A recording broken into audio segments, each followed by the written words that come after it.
Hello, everybody. Welcome to the Two for Talking podcast. I'm your host, Corey Tusick. We've got comedian Joe Bartnick. You can check him out. His latest show is going to be this Thursday, October 30th at the Improv. Go to improv.com, search for Pittsburgh. You will find it. Joe will have a bunch of local great comics there with him. And then also we have got Josh Yohe with The Athletic alongside, as always. And guys, we have 3 professional sports teams in this town, one of which doesn't try to win, the second of which pretends they try to win, and then we have the Penguins. And the Penguins look pretty good, don't they, boys? Josh, I've been nothing but completely flabbergastedly surprised and happy. What do you say about the Penguins? Yeah, I mean, listen, they're 7-2-1 through 10 games. They have the 3rd most points in the NHL. They have the 3rd best goal differential. They've scored more goals than any other team. I don't know that it's sustainable. I don't think that level of play is sustainable, but I do think it's fair to say at this point, the Penguins are a lot better than we thought they were. I think we're obviously trending in that direction. And to see Crosby and Malkin playing the way they are right now, you know, Gino leads the NHL with 16 points. Sid's right behind with 14. They're putting on a show right now. And honestly, Joe, the last 3 games, if you look at the Florida game, the Columbus game, the St. Louis game, I don't think the Penguins played their best games. Dan Muse was kind of annoyed with, some of the things he saw last night. He thought they were sloppy, and I kind of agree. And they still went 2-0-1. Like that's pretty impressive what they're doing right now. They're one of the best stories in hockey, bar none. Josh, I have 3 points now. You have so many great points. One is, it's along the lines of your great question to Mr. Muse last night when he said, I agree with you. I thought the last 2 games have kind of crept in, that they kind of almost look like the last year's Penguins.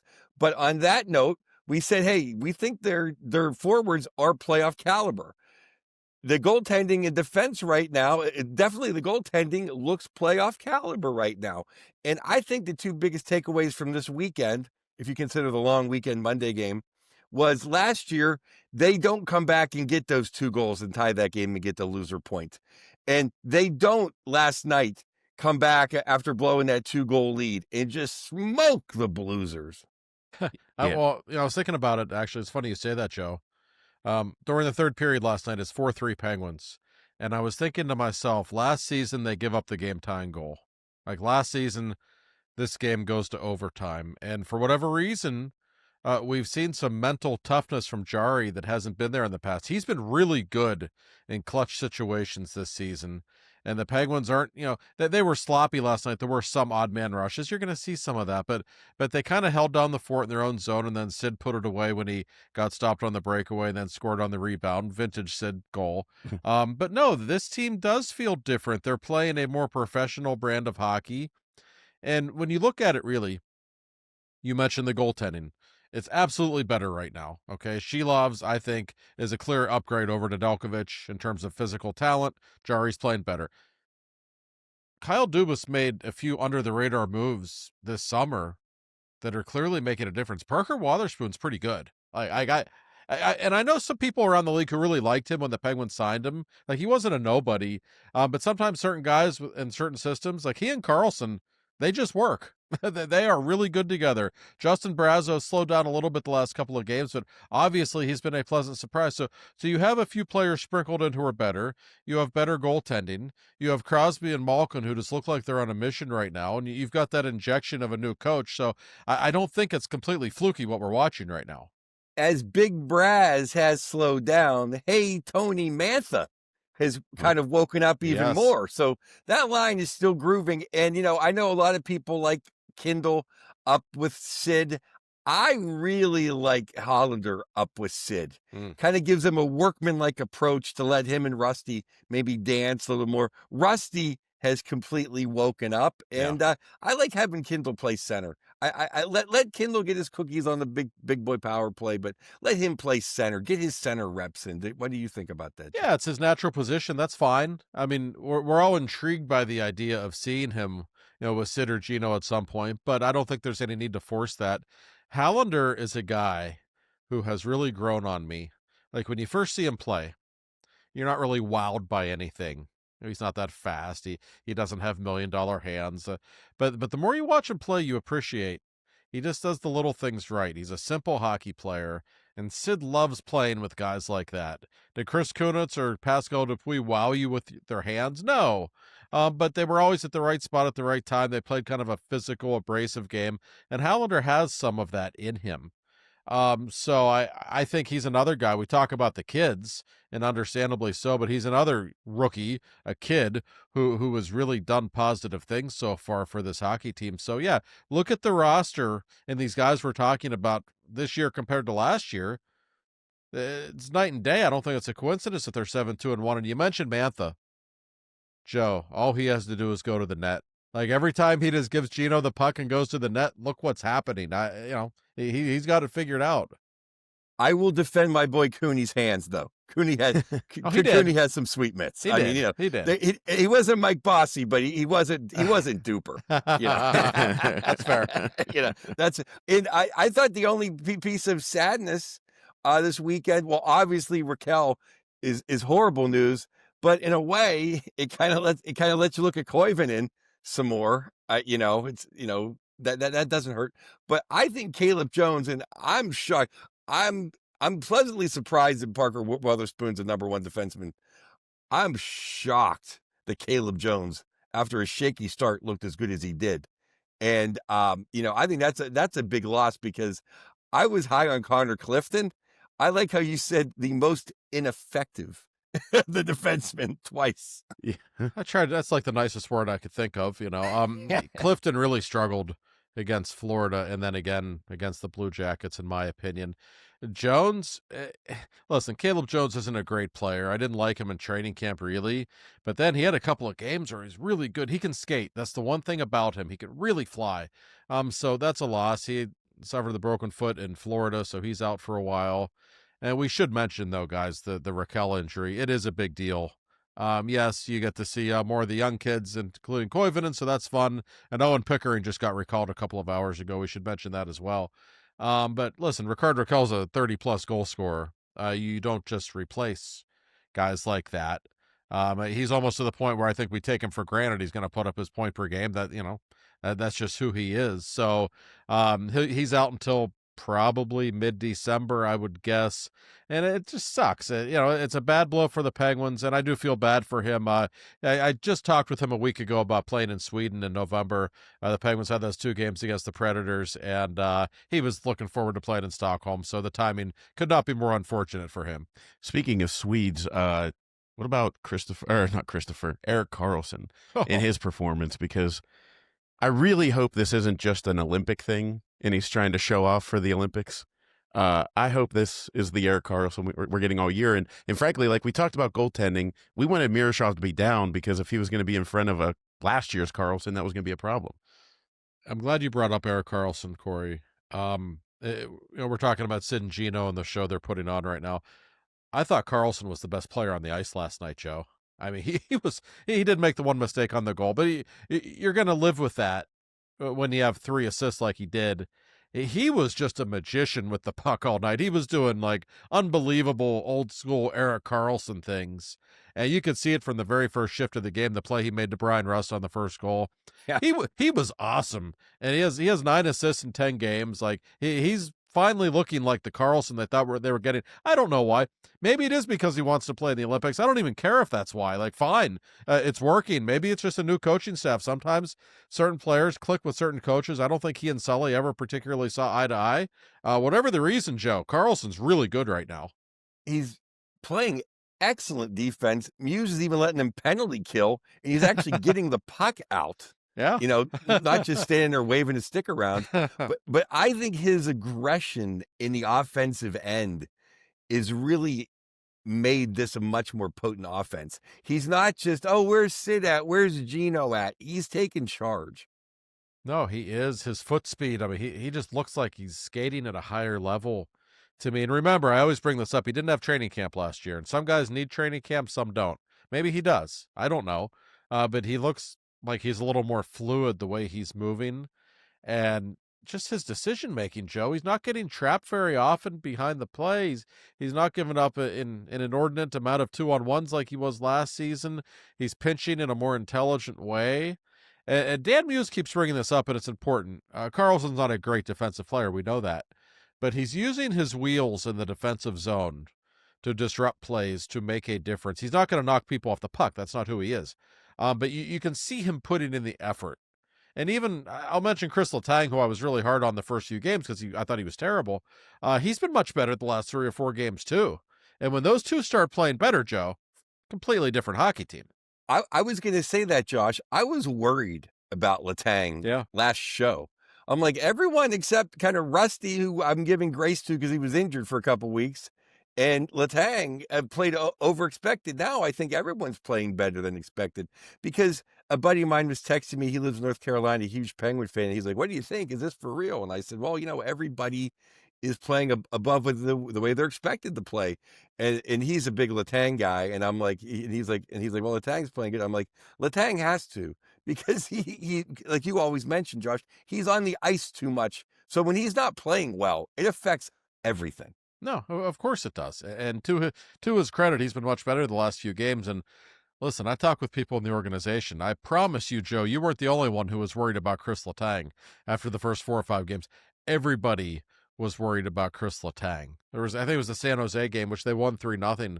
Letang did not have a good game that night. I was talking with some people in the organization after that game, and the general thinking was, oh man, like, we hope this isn't the Chris Letang that we're going to be getting all season, because if it is, it's a real problem. So what? I'm sorry. No, you're good. No. So what do you and or anyone in the Penguin organization thinks is the reason for the turnaround? Well, I will say this with Letang.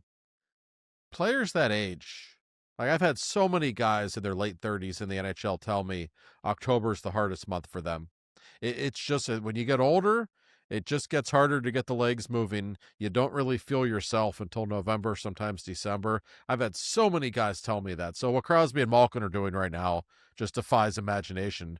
But maybe that is the case with Letang. Maybe he just needed a little while to get going, because he definitely looks more himself right now.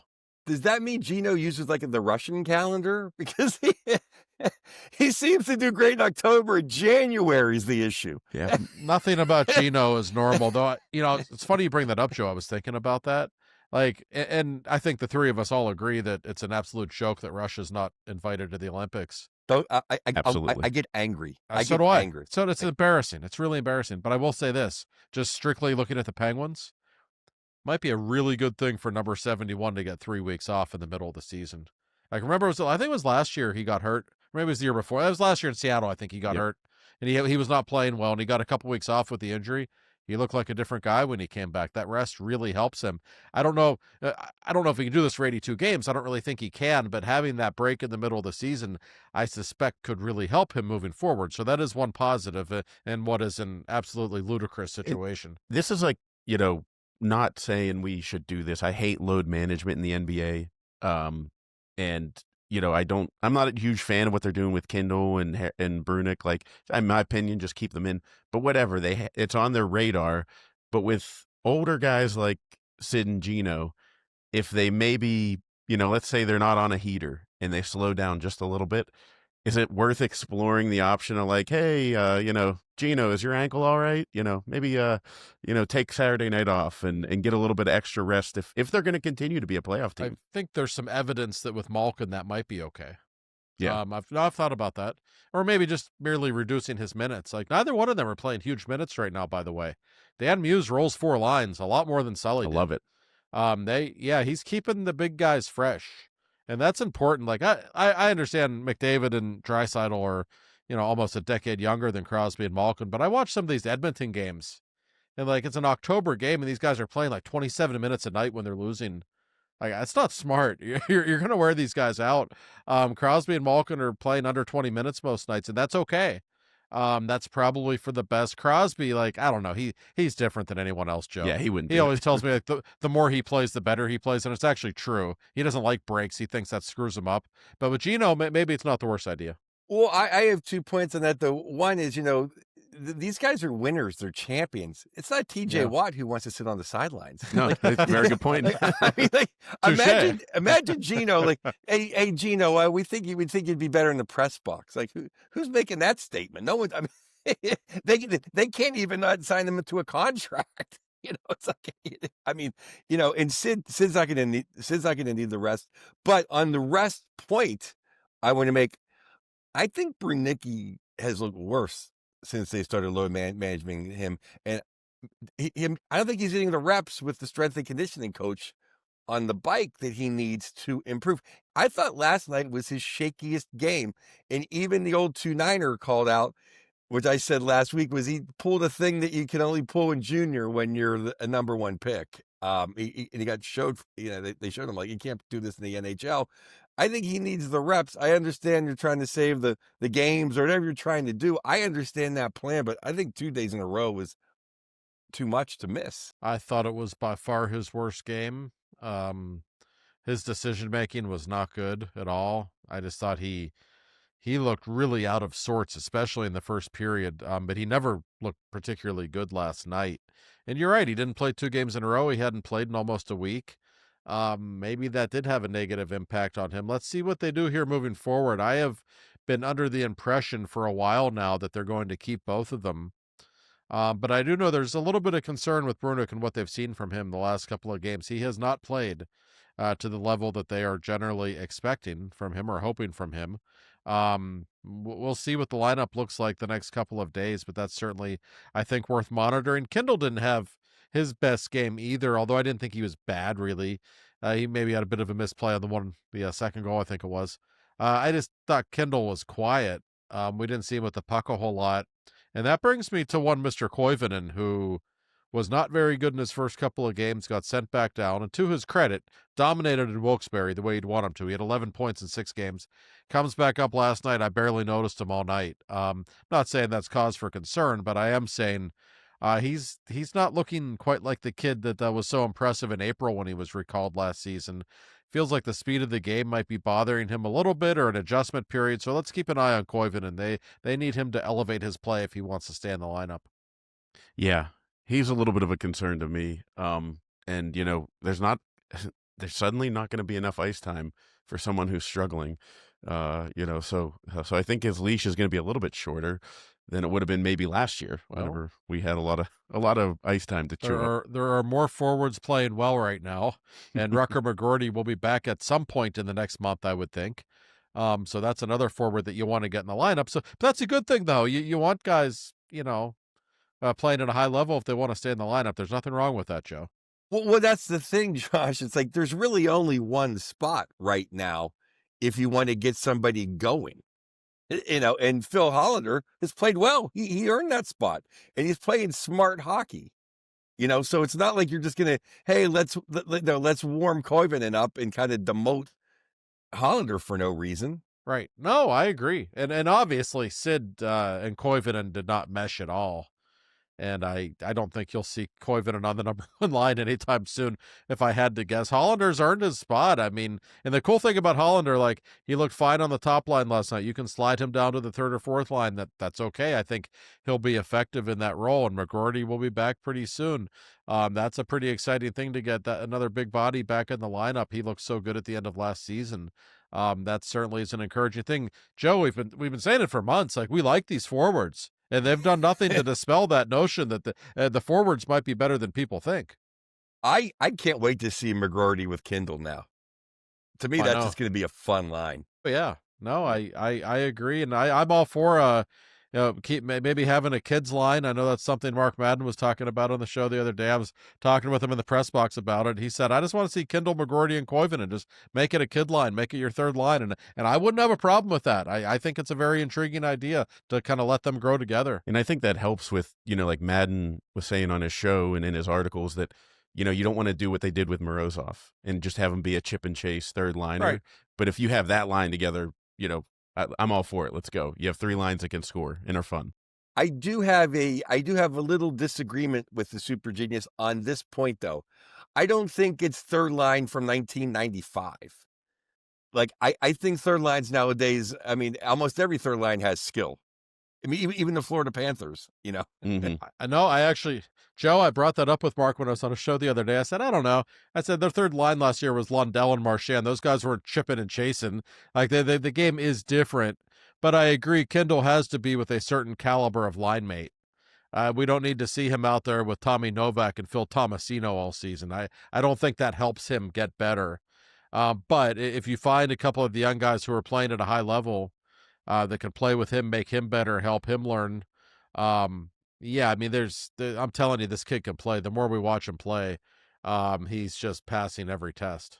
Yeah. Tommy has just enough moments this season to be like, okay, Tomasino, not so much. But now I have a legitimate question for your journalist.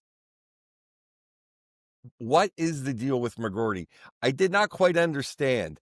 Is he just going to be down in Wilkes for a conditioning and then he's up, or is he going to have to beat out Danton Heinen to be next in line to come up to play? Like, I didn't quite understand the wording of the statement. Does that make sense? Yeah, I know Kyle talked about that on the GM show last week and with Josh Getzoff, and he said that, Rucker was going to go to Wilkes-Barre for a while. My sense is that it is more of a conditioning assignment. They'll probably send him down there for 5 games, let him get his legs, let him get his timing a little bit. But I feel like Rutger kind of graduated at the end of last season to the point where he wasn't just trying to make a roster spot, that he has a spot when he is healthy. So I think we'll see him before too long, and that makes things interesting because there's just a lot of forwards on this roster who are pretty good right now. And I don't know that you want to touch that fourth line. I know it sounds silly to say, and I know a lot of the viewers are very anti-Nola Chari, but I think he's been okay. Like, I don't have a problem with how he's played. I think that fourth line has been effective. They're all good penalty killers. I can see them not wanting to touch that line right now, and I can see them not wanting to touch the second line, obviously, the Malkin line. So with Raquel out, okay, maybe there's a spot up there with Sid, and the third line is still a work in progress. But these are good problems to have. They've got a lot of people operating at a high level. Yes. The big fly in the ointment is the center that's been skating around. And hopefully he's going to Wilkes-Barre. Is his name Kevin Hayes? Yes. No, I agree. Every time you get like a spam email, like Penguins have a forward returning very soon. I'm like, oh, is it McGroarty? It's always Kevin Hayes. Like, no. Yeah, no, as long as, I don't think they've been very shy about sending veterans down. So, if he's not up to snuff, I'm not too concerned about Dan Muse doing the right thing. No, I don't. And I think, we have learned enough from Kyle Dubas now that we know Kyle's not afraid to hurt people's feelings. Like Danton Heinen and Ryan Graves are tearing it up in Wilkes-Barre. That's great. That's probably where they should be. And I look at this roster. I don't know where I see a home for Kevin Hayes. Like I think Blake Lazat's a pretty effective fourth line center. Hayes just slows this team down so much. I don't think they need that, especially when you already do have a Chari on the lineup. Like, you don't want 2 of those guys who just can't skate. I think that could be a pretty harmful thing, so I would not be in a rush to get him back in the lineup myself. And Kevin Hayes' give a crap level is that of like the Steelers secondary. Yeah. Well, Joe, nothing's that bad, but I know what you mean. More on them later. You know what I mean, though. For sure, because there is a sense on the Penguins right now. There's this kind of youthful energy right now. The way they are just frankly outworking teams. Like, I don't think Kevin Hayes' presence is going to help that. Nothing against Kevin Hayes. It's just he's not at that stage in his career. The more would you rather see Kevin Hayes or Tristan Brose in the lineup right now? I think I know which one I would rather see. The young guys are coming along. They're really making a difference, and I think they're helping inspire the older guys a little bit. It's just the mojo is good right now. I don't think you want to screw that up. I wanted Brose in September. I don't know why Brose, that's why I think Novak has played just well enough to keep Brose in Wilkes-Barre. Novak, he shows you little flashes, like that little pass he made to Kindle in Florida on the give and go. He does just enough. He did score the goal against Vancouver. I wouldn't say he's been awful. I would say he's been disappointing. You certainly want more from him. But when you're winning, you can deal with that stuff a lot more. And when you're 7-2-1, you can handle some people maybe not playing as well as you'd like. And Blake Lizotte gives an honest damn effort. Yes. Every night. And, hey, I'm the first person to say Noel Acciari, he's a orange cone. And, he's blocking shot. Like, anyone can block a shot. But you know what? He's doing it and doing it with pride. And he's hustling out there. So what more, I can't ask for more out of Noel Acciari. No, he's been I don't fine. see Hayes doing that. No. I never saw Hayes do that. I've never been critical of Acciari in terms of effort. Like, okay, he's a limited hockey player, especially with foot speed. That dude will throw his body in front of any puck. He is a really, a team first guy. And he's really well liked in the locker room. He's good with the young players. I thought his knee was real close to being a season ender. That play that he got bent backwards last week. It didn't look good. It did not look good. No. So he's been not disappointing at all. No, and fine. That fourth line, it's fine. I know it's not going to score a ton of goals. Connor Dewar's got 3 goals early. I don't think he'll continue that pace, but he's a good player. Yeah. Like I like Dewar's game. Like I always say, he's the adult in the room. He knows he'll get the puck deep with 3 minutes left when you have a 1-goal lead. He's just that guy. Yeah. I think you need that type of player for a I don't know if they're a championship caliber team, but you need that type of. I love the rusty nail. Yeah. I will say this, Corey, speaking of knees, that rat play on Caleb Jones was, that wasn't the dirtiest play I've ever seen, but if it wasn't the rat, wasn't the cleanest. It would have went unnoticed. But because it was the rat, thank God it didn't happen in Ottawa. They have a national holiday. Yeah. Those babies. Yeah. Yes, they would. The rat can still play a little bit, though. I will say that. Yeah. How about Jari? We talked about how good the goaltending was. Jari's double scorpion save on the rat was insane. Unbelievable. And let's give Tristan Jari some credit, by the way. Like I've been as hard on him as anyone, but I'll tell you what, he's played really high level. And he has been so good at the end of games, especially in Florida. You mentioned the save he made on Marchand was unbelievable. And you could feel like Florida was steamrolling the Penguins in the third period. You were just waiting for that avalanche of goals. And it didn't happen. And Tristan Jari was a huge part of the reason why. I just thought he stood tall. And I give him credit. I still don't trust the guy, quite honestly. But he's played really well, and he's kind of reinventing himself a little bit, and I think he deserves credit for it. Do you guys think he's earned the number 1 spot at this point? I mean, I think he's outplayed Shilovs over the last couple of games.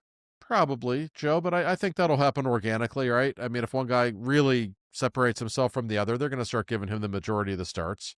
But I don't mind how they're doing it right now. I really like how they're doing it now. So it keeps both of them on their toes. Both of them know when they're going to play.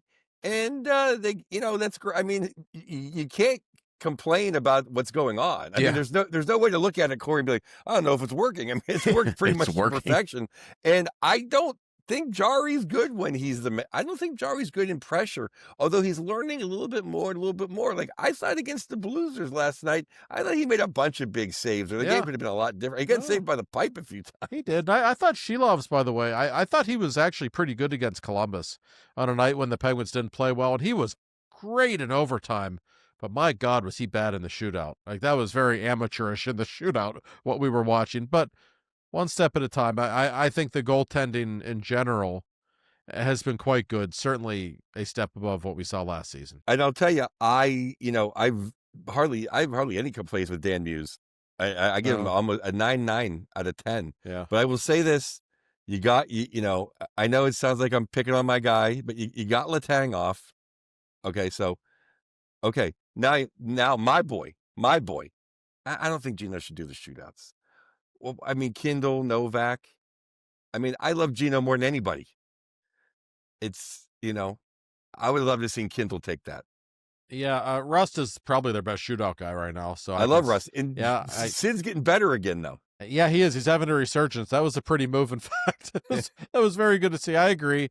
And they have certainly given away an enormous amount of points in overtime and shootouts the last few years. So that's something you'd like to see them work on. But like I keep saying, 7-2-1, third best record in the league.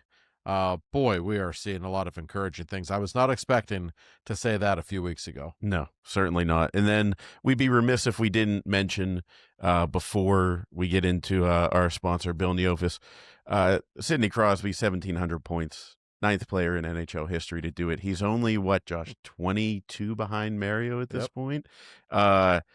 It's pretty insane, the stuff that we're seeing. And again, we've said it multiple times on this podcast, but for him to come in and live up to every expectation that was thrust upon him and exceed and win the Stanley Cup 3 times and the gold medal 3 times. And it's just, it's fun. And he's got Mario in his sights. And then right after that, Stevie Y, which is his, childhood hero. So it's going to be exciting to watch. He's got 14 points through 10 games, by the way. And he tends to start slowly. So that might be really encouraging for what might be on the way.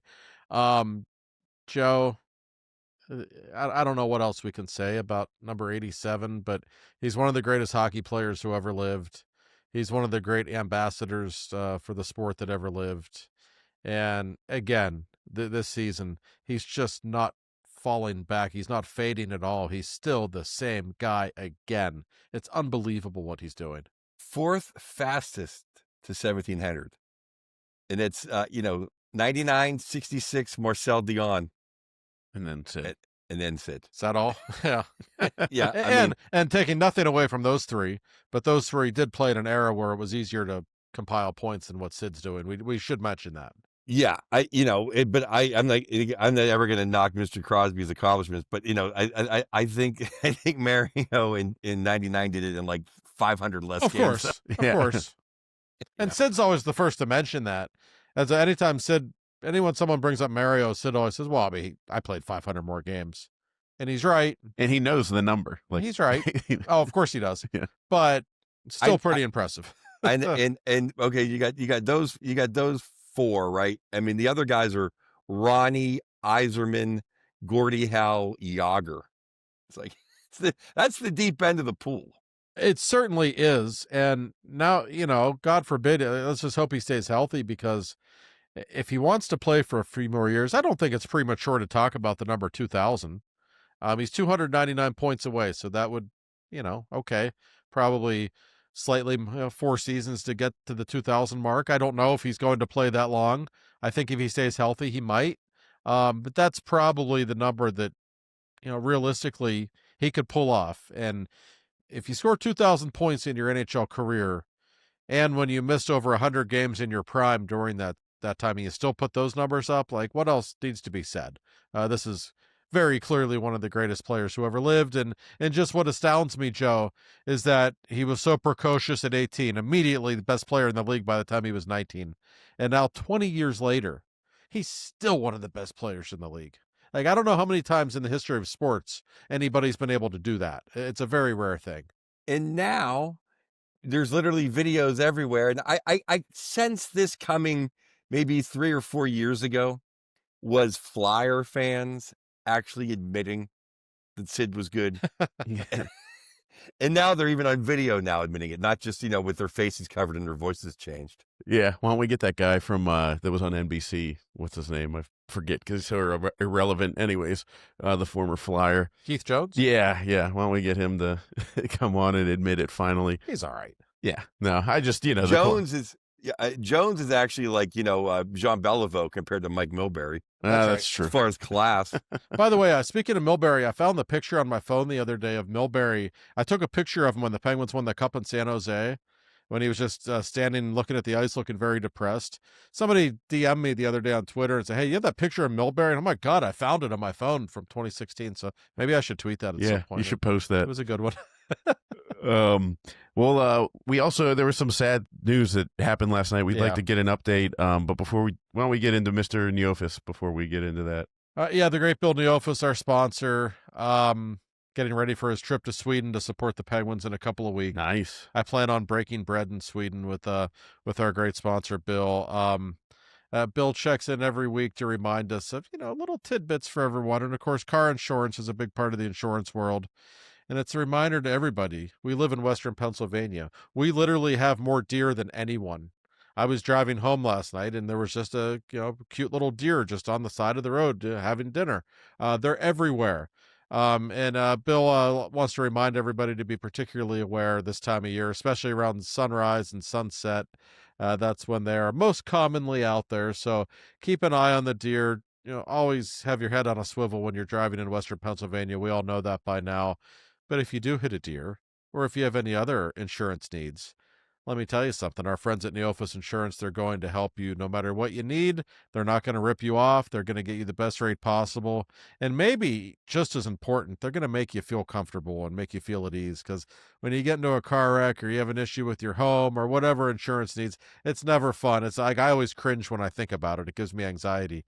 But I'm telling you, they will relax you because they're good people. So give our friends at Neophis Insurance Group a call. It's 412-364-3388 or at Neophis. That's Neofes insurance.com. Talk with Bill. Tell him we sent you.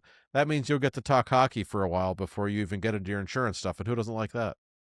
Absolutely. Who doesn't want to go talk hockey? And then, the insurance thing, he'll take care of that for Listen, you. I got no fender bender. But first of all, what do you think about Kindle on the power play, Bill? Speaking of Mr. Neophis, a long time season ticket holder, Yeah. was Bill in the house for the Staggy fireside chat? He was not. Bill had to go out of town he had some kind of insurance meeting in Maryland over the weekend. He's like, God, my timing's terrible. I missed the Flower game because I'm at the Steeler game in Ireland. Now I'm in Maryland and I'm missing the fireside chat. But we should mention that I was there for it. And just to see Artie, who's a friend of the show and literally one of my favorite people on earth. And then Ronnie Franchise in town, and the great Eddie Johnston, and the great Scotty Bowman, who the Penguins had a wheelchair for Scotty. He doesn't need one. They're like, you're 91. We're going to expedite things. We'll wheel you around.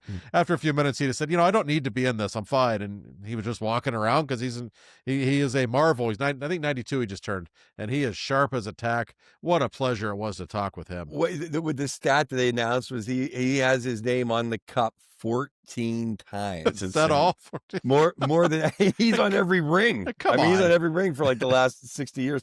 I just wanted to say, because I never heard, we always heard Staggy calling Alfie the Jack Lambert on cleats, but you heard, I don't know if you heard, Corey, but I'm going to the crowd, to our fans to hear, was Ronnie was telling a story. We always hear the story about he went out to dinner with Alfie like 3 games into their Penguinship. And he's like, hey, I think we can win a cup with this team, Alfie. But I know you heard because you were at the round table. He told a story that him and Alfie was having a beer icing down in the players' training room, and Lambert came in. And if he couldn't love Ronnie anymore, he grew up a huge Steeler fan. Yeah. He was wigging out because Lambert's there, and Alfie's like, "Who's that guy?" And he was like, that guy doesn't look so tough. I'm paraphrasing. And Lambert told Alfie, try me. It was great. Yeah, it's true. I was in the press lounge a couple of years ago, and Seattle was in town, and all Ronnie wanted to talk about was the Steelers. He loves the Steelers, loves going to games. Just a great guy. Yeah, Scotty was telling stories. Like, even when he talked with the media before that, he was telling these stories about how he was in Montreal one night and somebody said, you got to go see this kid play hockey. Just trust me. So he went to see Mario play, and he thought Mario was like 16. He didn't realize he was 13 at the time. He's like, this kid's only 13.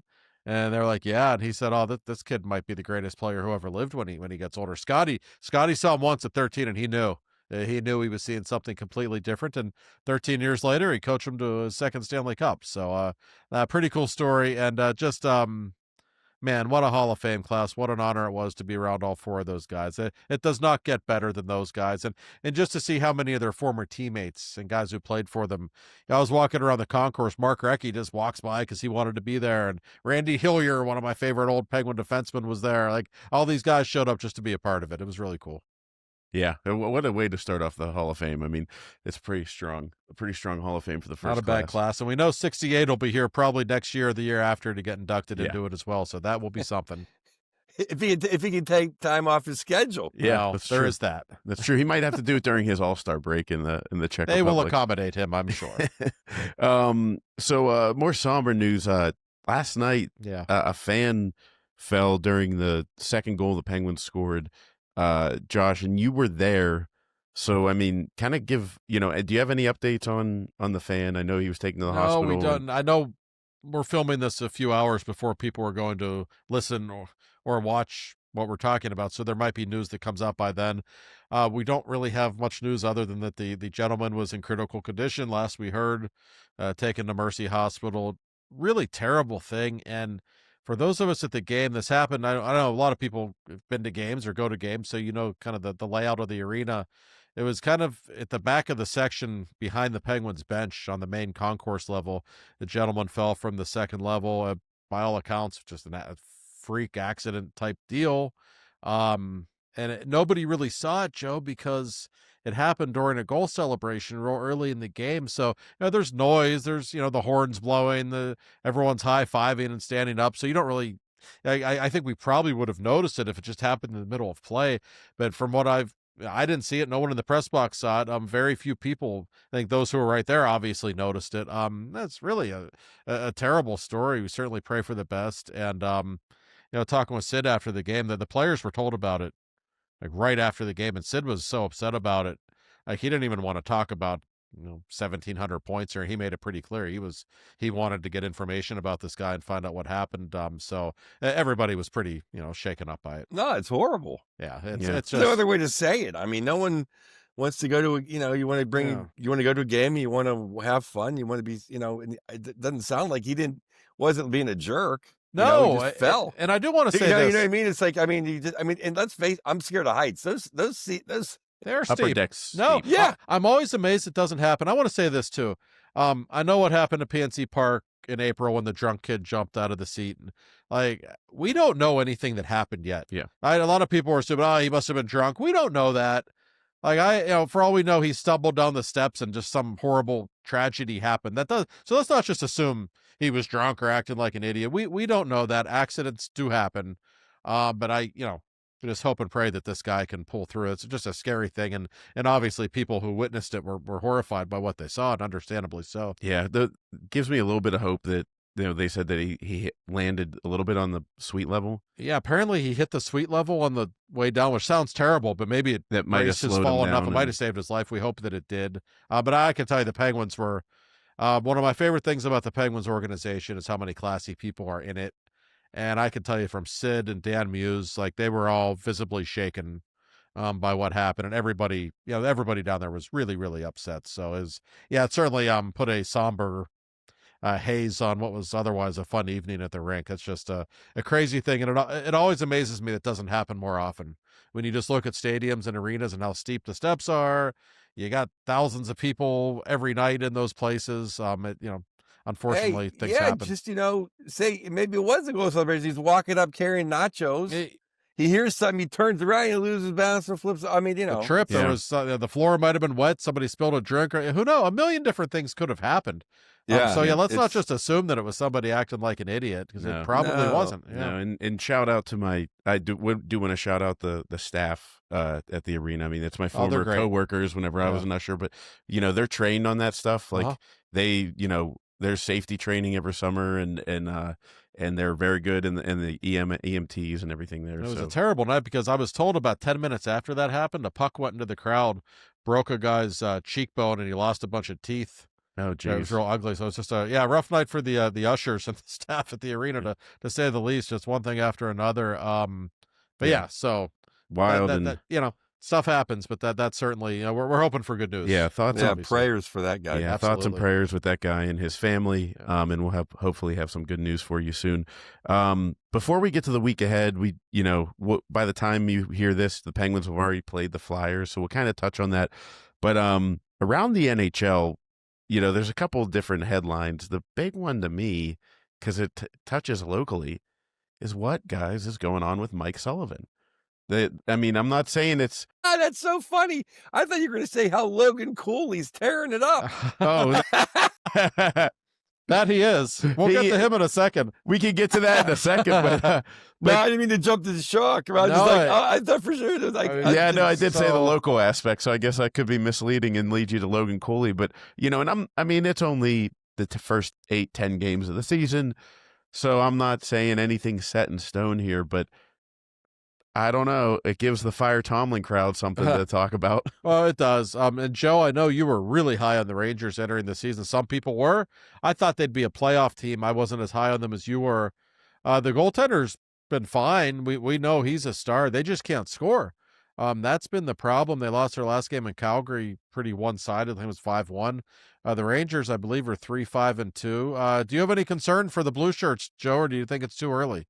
Well, I'm concerned for my pick, but I bleed black and gold, so keep losing. That gives us a spot. That's true. I'll gladly take their spot. But I have a good friend, a kid who opens for me down here, and he was apoplectic. I think that's how you say that word. How they got just burned by the Calgary organization. I mean, and Calgary stinks. I mean, they're in bad shape. I guess Igor was giving dirty looks to teammates. It's coming apart. I feel bad because I want the best for Sully, 1,000,000%, and everybody in this panel does, and I think everybody listening to this show does. Yeah, I mean, I don't know. I mean, I've been wrong before. I'll be wrong again. I've very rarely been this wrong though. Like I said, Vince Trocheck, he must be Gordie Howe. If they're this bad. Well, they don't look good in the early going. And one problem Sully will have, you got a lot of egos in that locker room. That's not an easy locker room to deal with. We already knew that going into the season. Like, I like JT Miller. JT's an abrasive personality. Okay, I love Vince Trocheck, one of my favorite people in hockey. He's a good dude. And he's also best friends with JT. So, he's going to go along with whatever JT wants. That's just the way it is. You got Panarin, Shesterkin. These aren't the easiest guys to deal with. Zibanejad. They're all pretty well known to have pretty big egos. Okay, so we know the locker room was a problem last season before JT was even there. Mike Sullivan has his hands full. I'm telling you right now, he does. And the one overriding concern with the Rangers, like they're top heavy. They got a lot of really good players. These guys are all in their 30s.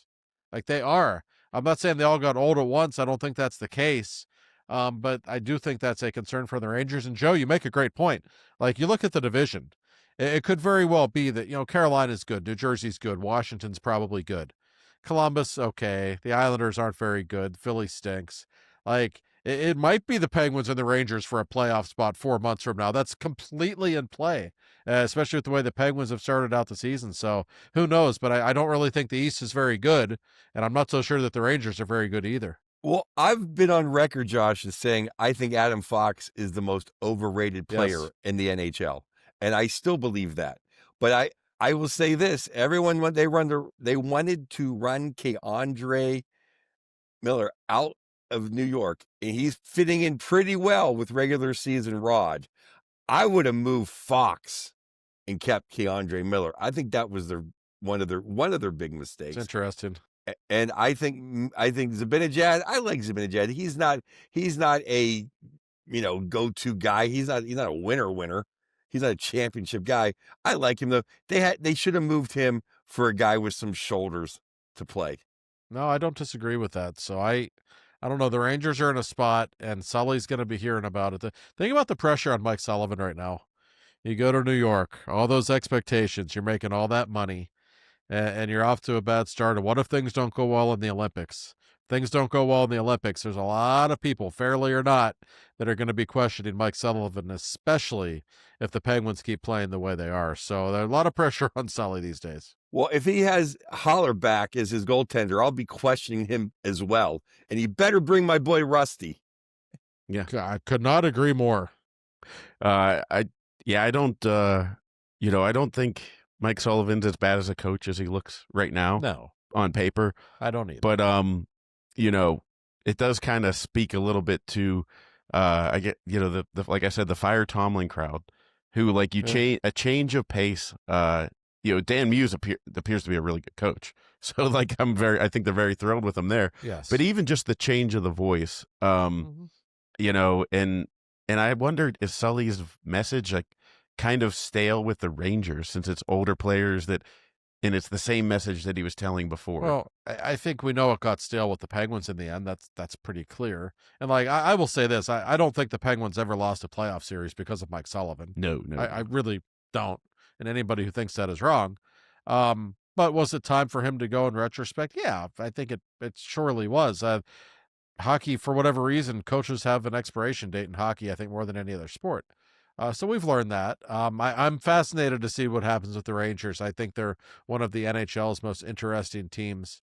I have a lot of respect for Sullivan as a coach. I'm sure they'll give him a pretty long leash in New York, but the pressure is on, and I just they've got some holes in that roster. It's not a deep roster, so it's a tough spot he's in right now. I know. I would have kept Chris Kreider too. I thought that was a mistake. And he looks all right to me. Yeah. Speaking of coaches losing a playoff series, Jim Hillier in of my Mistress the Kings, he absolutely lost a playoff series. Yes, he did. 100%. That is 100% his fault. Right. Absolutely. But I mentioned Sullivan though. I mean, you know, he's lost playoff series because of goaltending on more than one occasion. I never got the feeling, boy, he was outwitted, outcoached during that series. No, that doesn't happen with him. No. I will say this too for the fired Tomlin crowd, and I'm nowhere near wanting to saying that he should stay and he's Vince Lombardi, but I don't think Vince Lombardi could make this team better.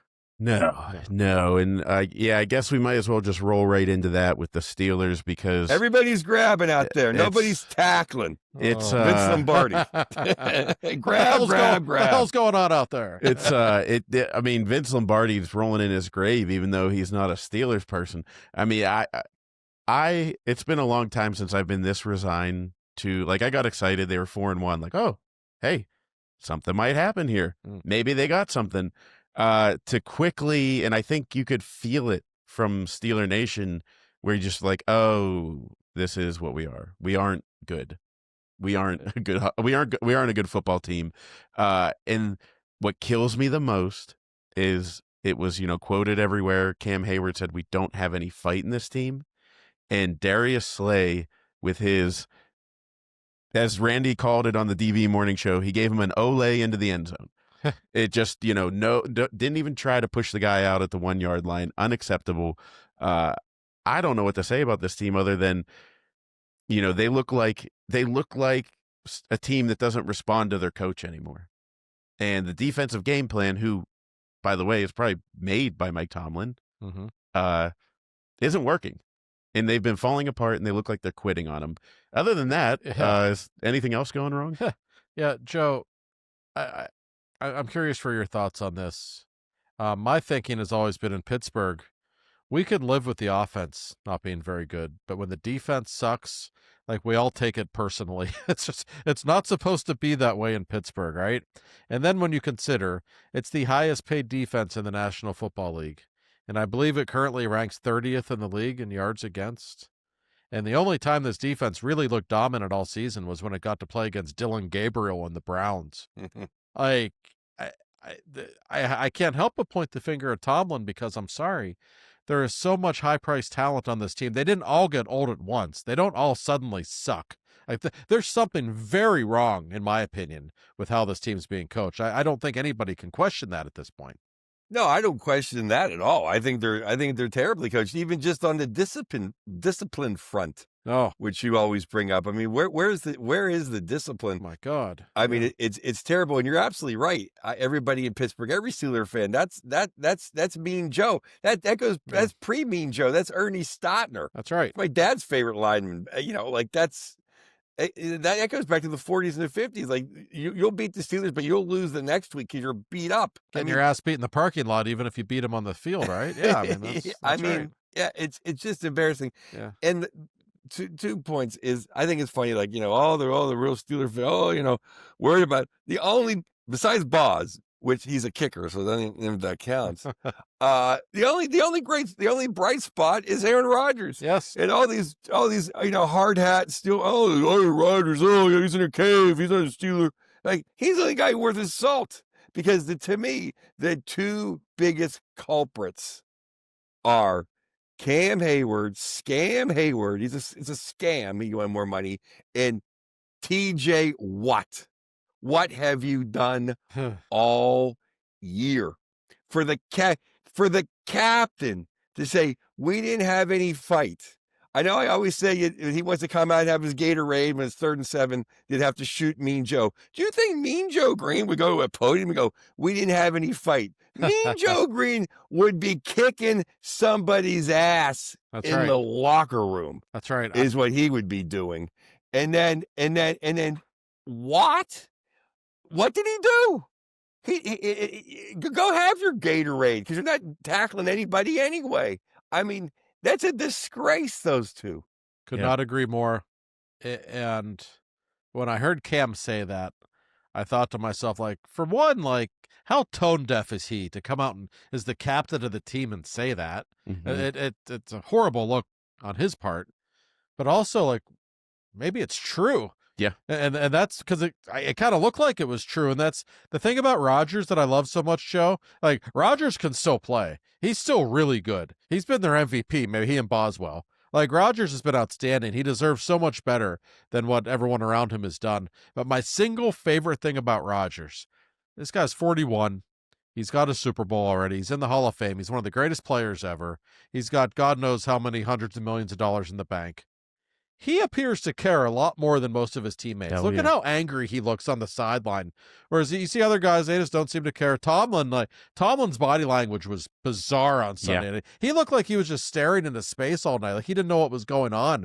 Whereas Rodgers is just fuming. He wants to win so bad. That's my favorite thing about Rodgers. And all these idiots who questioned him before the season, he's not the problem. Okay, that they have a lot of problems, and I think it starts at the top with Art Rooney, quite frankly. Me too. But Fredo, yeah, that's right. I mean, what can we have something different? It's just the same thing every single season. But Rodgers is not a problem. I think it's been a joy to watch him play. But what happened was embarrassing the other night, and I'm telling you, the Steelers are in trouble, Joe. You got the Colts, then the Chargers. You got the Bills and Ravens twice later this season. They got to go to Detroit. I am telling you, it is no sure thing they're going to win this division. I don't care if Baltimore's 2-5 or not. No, the Baltimore is still the odds-on favorite to win the division. I can see why, even though they're 2-5. Like that's how bad it is for the Steelers. Well, Josh, you just rolled off like 7 games. They're not going to win. Probably not. I mean, it's the NFL. Listen, it's the NFL. You never know, but. I mean, they're not going to be favored in any of those games. Not as long as the other team's quarterback's healthy. No, and we are mentioning Rodgers and how fired up he was, and I tweeted this maybe during the game or after. I can't remember. I was just in a fury of Yinzer rage. But Aaron Rodgers seems to have a very low tolerance for bullshit. Yeah, and Mike Tomlin is the king of bullshit. Yes. And this has been the match made in heaven. They've wanted to play in the same sandbox together for a while. Do you see that kind of wearing thin quickly and Aaron's starting to see, this veneer wasn't as shiny as it really was? That's interesting. Could be. And you could tell by the look on Aaron's face in the second half, Joe. He was clearly thinking, man, I thought I was coming to a team with a good defense. I didn't think I was going to have to put up 35 points to win games. And clearly he thought wrong on that one, as we all did, I think. Well, Corey, you might know the answer to this question. Maybe Josh does. I don't. Did he get along with Mike McCarthy or didn't he? He because did. Mike McCarthy was in a booth, and I think Mike McCarthy could be. I would love to see Mike McCarthy in Latrobe August 15th. I think him and McCarthy got along. I think well. They were fine. Yeah, I don't think Rodgers is quite as hated as the media leads us to believe. There are some people he didn't get along with, clearly. I think he's just, he's a different kind of guy. We know that about Rodgers, but I know from Kabale and other people who cover the Steelers who are around them every day, like his teammates seem to like him. Coaches like him. Like everybody on the staff seems to like him. Like I don't think he's quite the awful human being that he's sometimes made out to be. But boy, it's going to be interesting, Joe, to watch him though these next few weeks if things go downhill quickly. To see if he says anything, to see if he acts out at all, because after starting the season 4-1, I don't think he expected to see his defense betray him the way it has the last 2 weeks. And I don't think any of it would be like out of line. Like he's not going to take some out of line shot at somebody. Like I kind of want him to say something, Joe. Wouldn't you like it if Rodgers just mouthed off about the staff or the defense? I'd be fine with that. Somebody has to, right? Oh well, I mean, Corey made a great point. It's all warranted. They're terrible. Yeah. I mean, someone's not going to say, it really does start at the top. I mean, even when they interview Art Rooney the third on, on the preseason games, it's like, are you watching it's always like, this guy's a lawyer. I know. No, I know. I would not want him representing me. No, it's incredibly frustrating. It really is. And especially when it's been the same thing over and over again every year, they just look so unprepared.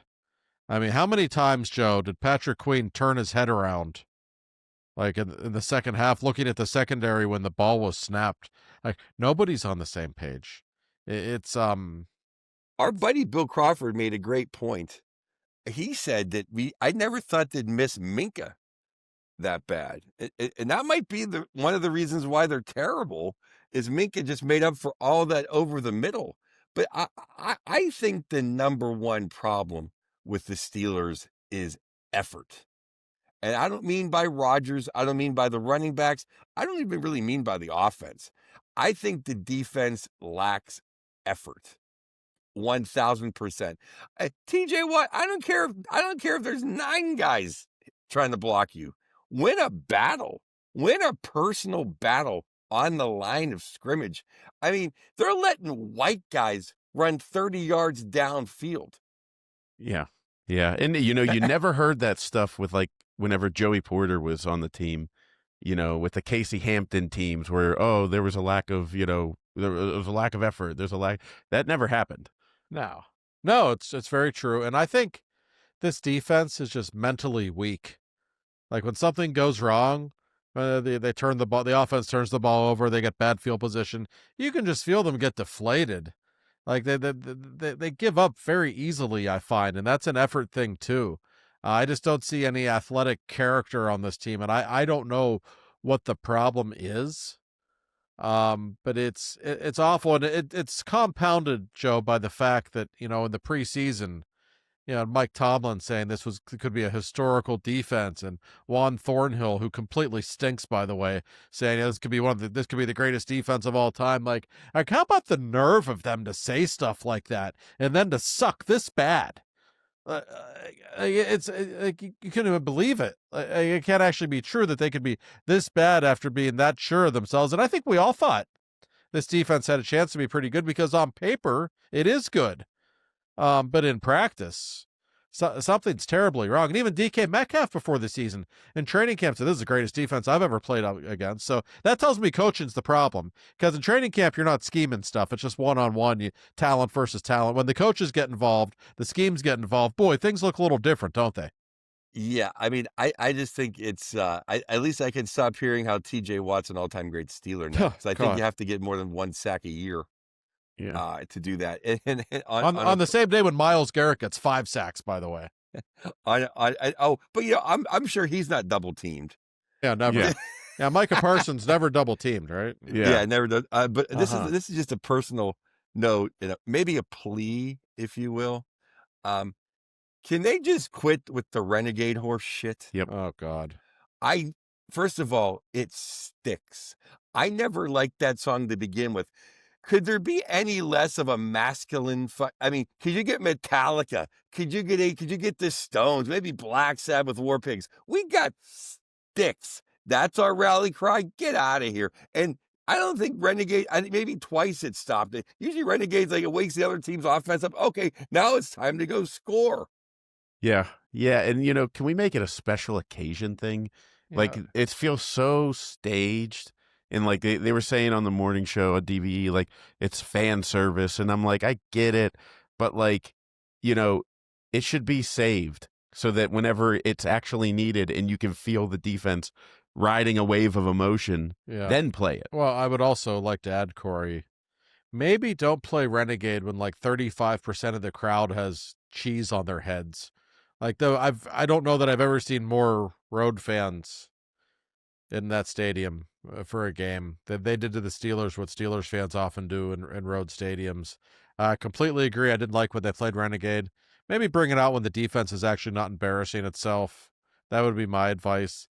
And yeah, sticks, for God's sake. You're absolutely right, Joe. I mean, I've long maintained the Penguins goal song. I don't care if they have a young fan base. I always thought Paint It Black would be the greatest goal song ever, especially for a team that wears black and gold. So I've told the Penguins that for years. They don't listen to me.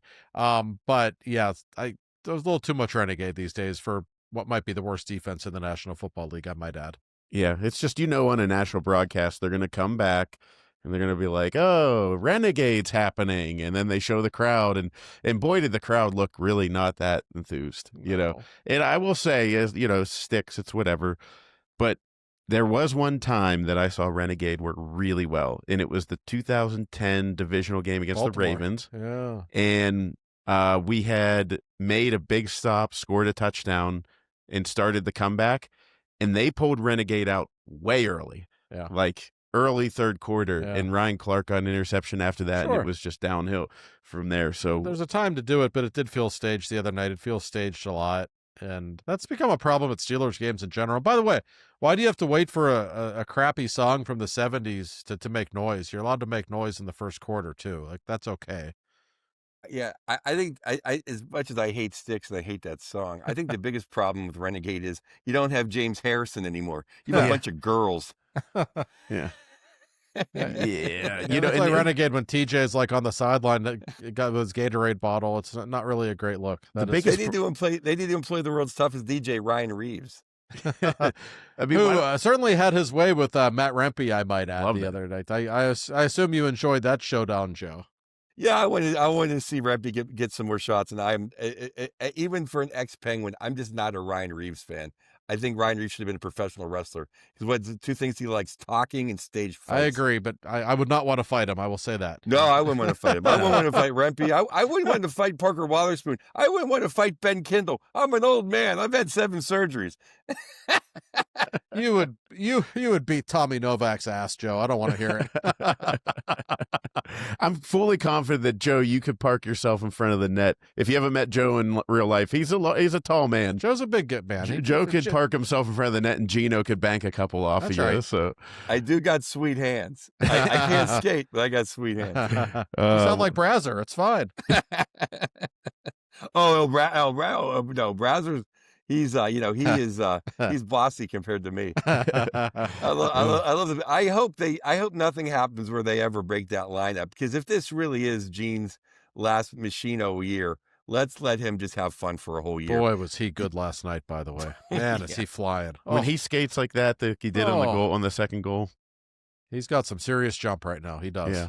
So and I'll tell you too. How about Bukestad? The headbutt too. I thought Gino was going to get a 5-game suspension. He almost took his head off his stick. Yeah. We love the spicy Gino. Nick Bukestad, like the nicest man on earth, by the way. But yes, things happen in hockey. Yeah. His biggest move as a Penguin ever was taking that private jet when he got the trade. That's right. Well, Nick Bukestad, we miss you dearly. I think he scored. I think I saw. We went to a pathetic game where we lost to the Predators, and it was like the only time I saw him score, and it was like we were down 3-0 with like 2 minutes left. Like that's when you tell score. The kids you saw Nick Bukestad score. Yeah, it's history. That's right. Historic. Unlike the Steelers, historic. Speaking of history, I don't know. So Josh, you didn't put this up live. We've had no fan response, or we have. I'm sorry. No, we're not live. We're live to tape. Okay. No, because if there's any reason to break up the fourth line, it's tonight. My boy. Boko time. Boko Imama should be taking the interstate down to the spectrum. As much as you already like Dan Muse, I think you would like it if he pulled off a move from the end of Slapshot when they just got every ex-con in the league to sign just for this game to take care of business. And now we have to hate Rick Tocchet for the next 2.5 hours, right? Yeah. I know those are the rules. I get it. I respect it. It will be the first time we see Talk behind the Flyers bench. It's gonna be sickening. We always feared this night. I know. I mean, it was always coming. One of my favorite people in the world. He is the coach of the enemy now. I know. The Flyers are not off to a great start, by the way. This is the second night and first back-to-back for the Penguins this season. So we'll see how they handle it. But the Flyers aren't very good. This is a real chance for the Penguins to bank another couple of points, I would think. They're not a good team, Not but awful, they have Hathaway and they have Delorier to back up his BS. That's right. That's the problem with the Flyers is Hathaway, and he has a bodyguard. National televised game, they'll try something. So it'll be something to keep an eye on for sure. And, just leave it to Penguins Jesus. His account said this morning, I can't put into words to you how much I hate the Philadelphia Flyers.